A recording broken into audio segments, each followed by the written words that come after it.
Don't forget to subscribe. Enjoy your viewing. My name is Daniel Carter, and if you had asked me a year ago, I would have said my life was close to perfect. Great job at a tech startup, a modern house just outside Seattle, and the love of my life, Emily, by my side for 5 years. We got married in the fall, under a canopy of red and gold leaves, the kind of scene you'd find on a Pinterest board. I used to think that kind of beauty meant something permanent. But beauty can be deceiving. It started with little things. Late replies to texts.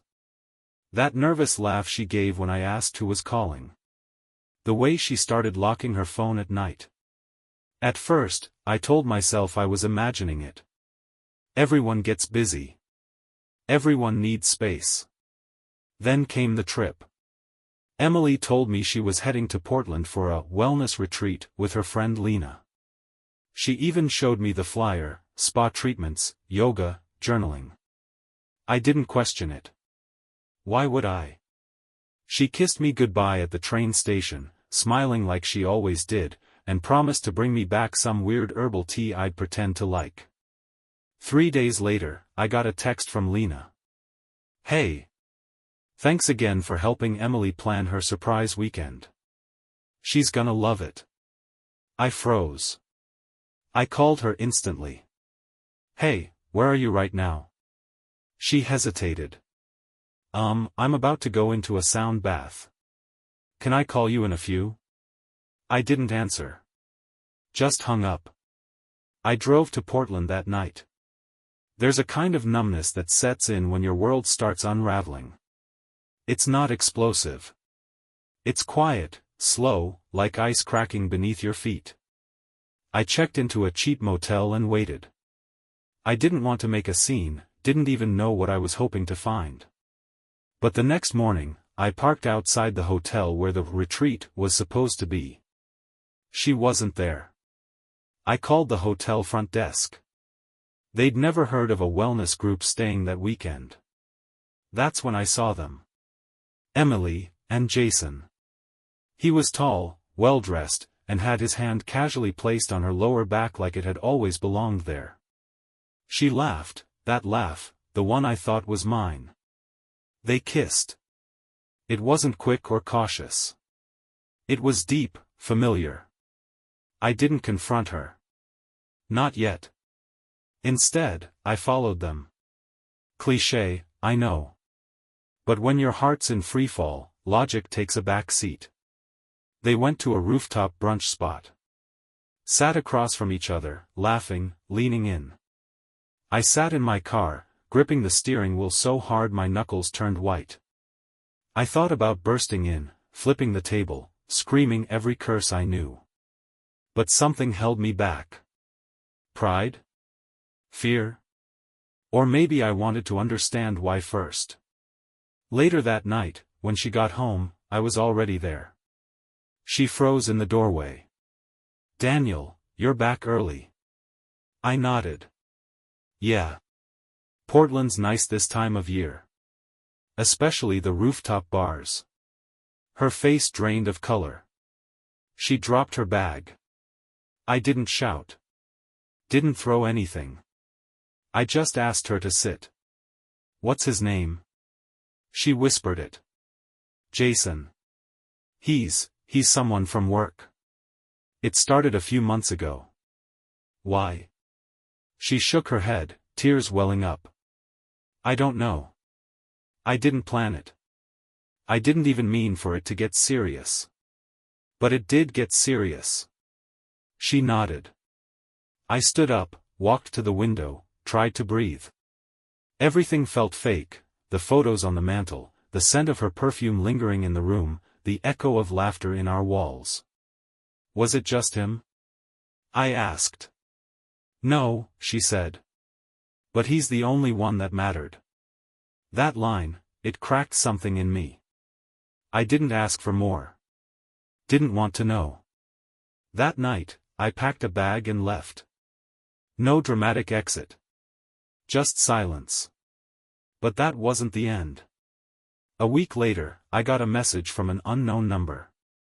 Just a photo. It was Jason, with a different woman. This time he was the one kissing someone like he owned her heart. Attached was a note. "You're not the only one he's been lying to." No name. No number. I stared at it for a long time. Confused. Intrigued. It wasn't just about betrayal anymore. It was about patterns. And Emily wasn't the only one being played. The photo haunted me. Jason, arm in arm with another woman. Blonde. Confident. Wearing a red coat like she wanted to be noticed. He looked at her the same way he looked at Emily, like she was the only person in the room. I couldn't stop thinking about that message. You're not the only one he's been lying to. Who sent it? Why? And more importantly, who was she? I should have let it go. Should have walked away, started fresh, healed. But I couldn't. Something inside me snapped the night Emily confessed. Now I needed answers, not just closure. So I did what any man with a broken heart and too much time does, I started digging. I still had access to Emily's old tablet. She'd logged into her email there once and forgot to log out. Not proud of it, but I opened it up. Searched Jason. Dozens of messages. Some flirty. Some angry. And one that caught my eye. Subject: "This isn't what you promised." From Laura. ___. The body of the email was short, sharp. "You said she didn't matter. You said I was the only one. Don't play me, Jason. You're not smarter than me. Laura." I finally had a name. I Googled her. Found a LinkedIn. Marketing director. Same company as Jason. Of course. Corporate affairs, the old cliché. But what got me was her location, Portland. I stared at her profile photo. It was definitely the woman in the red coat. I hesitated. Should I message her? What would I even say? "Hi, your boyfriend also slept with my wife?" In the end, I didn't message her. I found her Instagram instead. It was public, lucky me. Among yoga poses and food photos was one image that stopped me cold. Jason and Laura. Smiling. With a caption. "To second chances, no more secrets." Posted, 2 days after Emily's trip. I leaned back, stunned. So Jason went crawling back to her right after the weekend with Emily. Like nothing happened. I knew what I had to do. A week later, I walked into Cormark Innovations, the company where both Laura and Jason worked. I wore a clean button-up, carried a folder, and said I had a 2 p.m. meeting with Ms. Laura Hale. The receptionist looked confused but didn't question it. 5 minutes later, Laura stepped into the lobby. She wore confidence like armor. "Hi, can I help you?" she asked, scanning my face. "I think so," I said. "My name is Daniel Carter. I believe we have something, or someone, in common." Her expression didn't change, but I saw the flicker in her eyes. We stepped outside to a quiet bench. I pulled out the photo I'd been sent. This was taken the same weekend he told you he was done with my wife. She stared at it, jaw tightening. "Emily?" I nodded. "My now ex-wife." Laura didn't say anything at first. Just breathed slowly, like she was trying to keep from exploding. "I had a feeling," she finally whispered. But I wanted to believe him. Again. "He's been lying to both of us. Probably more," she added bitterly. "Jason doesn't commit. He performs." We sat in silence for a moment, two strangers bound by betrayal. Then she surprised me. "You want to burn him down?" I looked at her. "What do you mean?" Laura smiled. "It wasn't kind. I mean, let's make him feel what we felt. Humiliation. Confusion. Fear. It should have scared me. It didn't. I'm listening, I said. That night, Laura and I met again, off the books. She brought printouts of Jason's calendar, internal emails, even security footage from the office. She knew the system. And she knew where to hit him. Friday night, she said. He's hosting a launch party for that new client account. Big clients, big PR. If we want to make it public. I interrupted. You sure you want this? Laura looked me dead in the eyes. He broke something in me.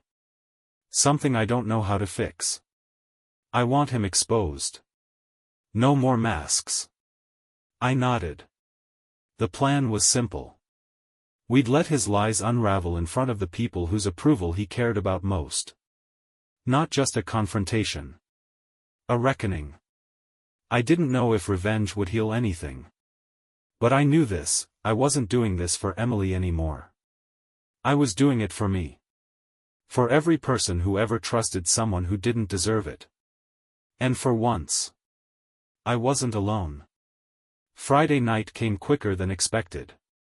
The launch party was at an upscale rooftop venue in downtown Seattle, filled with polished executives, glowing cocktails, and jazz music that sounded expensive. Jason moved through the crowd like a shark in a tailored suit, charming investors, complimenting dresses, throwing out names and promises like confetti. I watched from the balcony, a glass of untouched whiskey in my hand. Laura stood by the bar, poised in a sleek black dress, her red lips calm but deadly. We had rehearsed everything. Timing, delivery, fallback plans. But still, I felt my heart trying to punch its way out of my chest. Are you ready? She whispered through her earpiece. I swallowed. Yeah. Let's end this. She moved first. I followed seconds later. Jason was mid-toast, holding a glass of champagne in front of a small circle of board members and press photographers. Flashbulbs lit his grin. That's why Cormark is more than a company, it's a promise. To integrity. To growth. To lies, Laura cut in. The room fell quiet. Jason blinked. Laura? She stepped forward, voice steady. You want to talk about promises, Jason? How about the ones you made to me last year? Or to Emily? Or to, what's her name, Vanessa, in accounting? A few heads turned. Laura, not here, Jason said, his smile twitching. Why not? You love an audience. I stepped into view. Hi, everyone. I'm Daniel. The ex-husband of the woman Jason was sleeping with during his quarterly retreat. There were gasps. Someone laughed nervously. A camera flash went off. Jason paled. You're crazy, he hissed at us. Both of you. Laura smiled like a wolf. We've got emails. Texts. Security footage. And this, I added, pulling out my phone. One tap, and the speaker played Jason's voice, recorded from a conversation Laura had baited him into just days earlier. Emily doesn't mean anything. Laura's the one with connections. She's the real prize. Another voice in the crowd, is that your voice, Jason? He stammered. You're twisting it. But the damage was done. Whispers spread like wildfire. Phones lit up. Jason looked around like a man caught in a storm he didn't see coming. I almost felt sorry for him. Almost. He turned to Laura. You think this makes you strong? No, she said softly. It makes me free. Security moved in. A PR manager tried to salvage the moment. But Jason's night was over. We left without a word. Outside, the cool night air wrapped around us like relief. We stood in silence for a while. Then Laura laughed, a sharp, real laugh that caught me off guard. I can't believe we actually did it, she said. Me neither. I smiled, for the first time in a while. She turned to me. So, what now?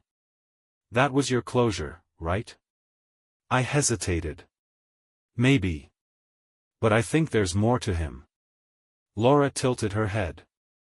What do you mean? I pulled out my phone and showed her the anonymous text, the one I got after catching Emily and Jason. She frowned. You still don't know who sent it? No. But someone's watching him. Someone who knows what he's been doing. She narrowed her eyes. You think he's hiding more? I nodded. I don't think Jason's just a womanizer. I think he's running some kind of con. Laura raised an eyebrow. You want to keep digging, don't you? I paused, then nodded again. I thought revenge would feel like the end. But it feels like we've only scratched the surface. She sighed. Well, if we're going back in, we do it smart. Clean. I smiled. Thought you said you were done with him. I am, she said. But I'm not done with the truth. We walked into the night, not as victims anymore, but as two people chasing something bigger than heartbreak. Whatever Jason was hiding, it was about more than just affairs. And we were ready to find out. 2 weeks had passed since the launch party, but the echoes of that night still rippled through every corner of Jason's life. His social media had gone silent. Cormac placed him on indefinite leave, and whispers about an internal investigation started surfacing. But Laura and I knew something bigger was hiding beneath the surface. And the anonymous message? It wouldn't leave my mind. So we dug deeper. Late nights, black coffee, and search histories that would raise eyebrows.